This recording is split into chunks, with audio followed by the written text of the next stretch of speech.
ओम नमः शिवाय। जय माता पार्वती। सावन में पड़ने वाला मंगला गौरी व्रत सुहागिन महिलाओं के लिए बहुत ही महत्वपूर्ण होता है। यह व्रत पति की लंबी आयु के लिए रखा जाता है। साथ ही वैवाहिक जीवन में चल रही सभी समस्याओं के निवारण के लिए भी इस व्रत को सबसे उत्तम माना गया है। अखंड सौभाग्य की प्राप्ति हेतु यह व्रत सभी सुहागिन महिलाएं करती हैं। धार्मिक मान्यताओं के अनुसार मंगला गौरी का व्रत रखने से व्यक्ति की कुंडली में यदि मंगल दोष हो तो वह भी दूर होता है। इस दौरान महादेव और मां पार्वती की पूजा एक साथ करने से जीवन में सुख समृद्धि बनी रहती है। मित्रों, सावन माह में आने वाली मंगला गौरी का व्रत जो महिलाएं संपूर्ण विधि विधान के अनुसार करती हैं और अपने लिए लंबे और सुखी वैवाहिक जीवन की कामना करती हैं, उनकी मनोकामना इस व्रत को करने से अवश्य ही पूर्ण होती हैं। यहाँ तक कि जो महिलाएं उपवास नहीं कर सकती वह भी मां मंगला गौरी की पूजा कर सकती हैं और उनकी कथा का पाठ भी अवश्य कर सकती हैं। ऐसा करने से भी महिलाओं को उनके पति की दीर्घायु का आशीर्वाद माता गौरी और प्रभु भोलेनाथ के द्वारा प्राप्त होता है। आज की वीडियो में हम सावन माह में आने वाले तीसरी मंगला गौरी व्रत कथा का श्रवण करेंगे। तो इस कथा को सभी सुहागिन महिलाओं को अवश्य सुनना चाहिए। ऐसी मान्यता है कि इस व्रत कथा को सुनने मात्र से ही सुहागिन महिलाएं अपने पति की दीर्घायु होने का आशीर्वाद प्राप्त करती हैं। तो चलिए सुनते हैं मंगला गौरी की व्रत कथा। मंगला गौरी व्रत सुहागिन महिलाओं के लिए बहुत ही महत्वपूर्ण है। यह व्रत कुंवारी लड़कियां भी अपने लिए सुयोग्य वर की प्राप्ति हेतु रखती हैं। ये उपवास पति की लंबी आयु के लिए भी रखा जाता है। इस दिन इस व्रत से जुड़ी कथा सुनने का विधान है। कहा जाता है कि प्राचीन समय में धर्मपाल नाम का एक सेठ था। वह बहुत अमीर था। उसके पास धन की कोई कमी नहीं थी। कहा जाता है कि वह सेठ सर्वगुण संपन्न था। धर्मपाल महादेव का बहुत बड़ा भक्त था। वहीं कालांतर में उसकी शादी गुणवान वधू से हुई। शादी के कई साल बाद तक भी उन्हें कोई संतान नहीं हुई। इस वजह से वह दोनों बेहद ही चिंतित रहने लगे। इसी विषय पर विचार करते हुए धर्मपाल सेठ यह सोचने लगा कि अगर उसकी कोई संतान नहीं हुई तो उसके कारोबार का उत्तराधिकारी भला कौन होगा। धीरे धीरे समय बीतता रहा। फिर एक दिन सेठ धर्मपाल की पत्नी ने संतान के संबंध में किसी पंडित से संपर्क करने की सलाह दी। फिर सेठ सबसे प्रसिद्ध पंडित के पास गए और अपनी संपूर्ण समस्या उनके सामने रखी। गुरु ने सेठ दंपत्ति को महादेव और मां पार्वती की पूजा करने की सलाह दी और उनसे बताया कि सावन माह में आने वाली मंगला गौरी व्रत को करें। इससे उन्हें पुण्य की प्राप्ति होगी, जिसके फलस्वरूप उन्हें संतान अवश्य प्राप्त होगी। पंडित जी की इस सलाह के बाद सेठ धर्मपाल और उनकी पत्नी ने भगवान शिव की विधि अनुसार पूजा उपासना प्रारंभ कर दी। साथ में मंगला गौरी व्रत को भी प्रारंभ कर दिया। उन दोनों की भक्ति से प्रसन्न होकर एक दिन माता पार्वती प्रकट होकर बोली, हे देवी, तुम्हारी भक्ति से मैं प्रसन्न हूँ। जो वर मांगना चाहती हो मांग लो। माता पार्वती की बात सुनते ही सेठ धर्मपाल की पत्नी ने माता पार्वती से संतान प्राप्ति की कामना की। इसके बाद माता पार्वती ने उन्हें संतान प्राप्ति का आशीर्वाद दिया। हालांकि उसे संतान तो प्राप्त हुई, लेकिन अल्पायु संतान की प्राप्ति से माता पिता दोनों ही दुखी थे। एक साल बाद धर्मपाल की पत्नी ने पुत्र को जन्म दिया। फिर पुत्र का नामकरण किया गया।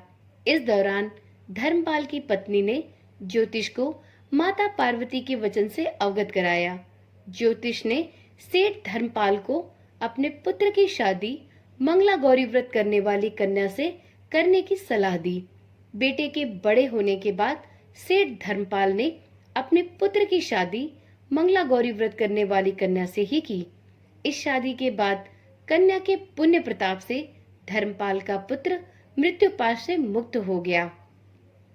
तभी से ही मंगला गौरी व्रत की शुरुआत मानी गई है।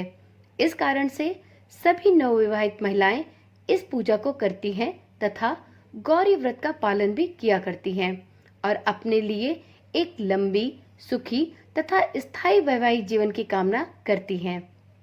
जो महिला इस उपवास का पालन नहीं कर सकती, वे भी कम से कम पूजा तो करती ही हैं। इस कथा को सुनने के बाद विवाहित महिला को अपनी सास तथा ननद को 16 लड्डू देना चाहिए। इसके बाद वे यही प्रसाद ब्राह्मण को भी देती हैं।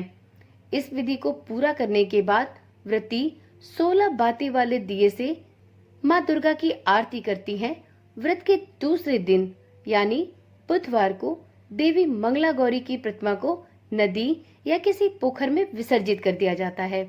अंत में माँ गौरी के सामने हाथ जोड़कर अपने समस्त अपराधों के लिए एवं पूजा पाठ में हुई भूल चूक और त्रुटि के लिए क्षमा याचना भी करनी चाहिए।